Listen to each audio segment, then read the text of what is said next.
পবিত্র সরকার, তার সঙ্গে আমরা কথা বলেছিলাম। তিনি কি মনে করা বুদ্ধদেব ভট্টাচার্যকে নিয়ে, তার কি স্মৃতিচারণ, শুনুন।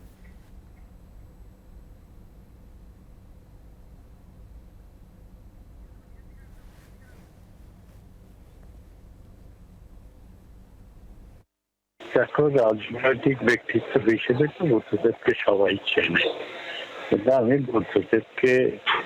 আমি ব্যক্তিগতভাবে আমার ঘনিষ্ঠ অনুজ হিসেবে ছোট ভাইয়ের মতো দেখেছি, এবং সে আমার জীবনে অনেকটা ভূমিকা নিয়েছিল, আমাকে নানা জায়গায় দিয়েছে।